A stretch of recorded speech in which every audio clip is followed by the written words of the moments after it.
தனித்திறமை கொண்ட உங்கள் அனைவருக்கும் எனது வணக்கம். 7ஆம் வகுப்பு கவிதை பேழை தன்னை அறிதல். ஒவ்வொரு மனிதருக்குள்ளும் தனித்தன்மையும் தனித்திறமையும் இருக்கும். அதை அறியாத வரையில எதிர்காலம் நமக்கு பயமா இருக்கும்.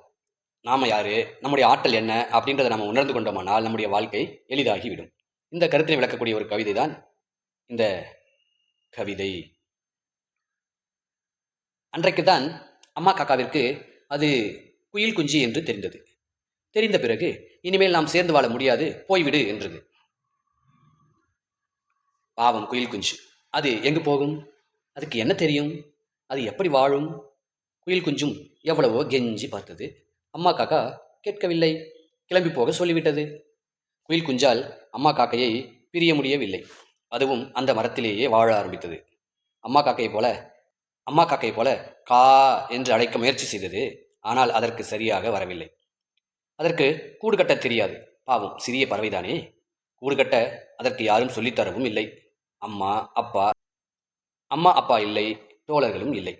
குளிரில் நடுங்கியது, மழையில் ஒடுங்கியது, வெயிலில் காய்ந்தது, அதற்கு பசித்தது. தானே இறை தேடத் தொடங்கியது. வாழ்க்கை அப்படியும் அதை வாழ பழக்கிவிட்டது. ஒரு விடியலில் குயில் குஞ்சு கூ என கூவியது. அன்று தான் ஒரு குயில் என்று கண்டு கொண்டது. ஒரு விடியலில் குயில் குஞ்சு கூ என்று கூவியது. அன்று தான் ஒரு குயில் என்று கண்டு கொண்டது. சே. பிருந்தா அவர்கள் எழுதிய கவிதை. கவிதையின் உட்பொருள்: குயில் ஒன்று காக்கையின் கூட்டில் முட்டையிடுகிறது. முட்டையிலிருந்து வெளிவந்த குயில் குஞ்சு தன்னை காக்கை குஞ்சாக எண்ணி காக்கை போலவே கரைய முயல்கிறது.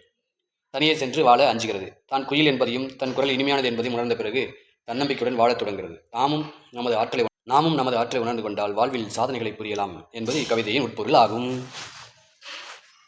நூல்வெளி சே. பிருந்தா புகழ்பெற்ற பெண் கவிஞர்கள் ஒருவர். மலை பற்றிய பகிர்தல்கள், வீடு முழுக்க வானம், மகளுக்கு சொன்ன கதை ஆகிய கவிதை நூல்களை எழுதியுள்ளார். இந்த கவிதை மகளுக்கு சொன்ன கதை என்னும் நூலிலிருந்து நமக்கு கொடுத்திருக்காங்க. நன்றி, வணக்கம்.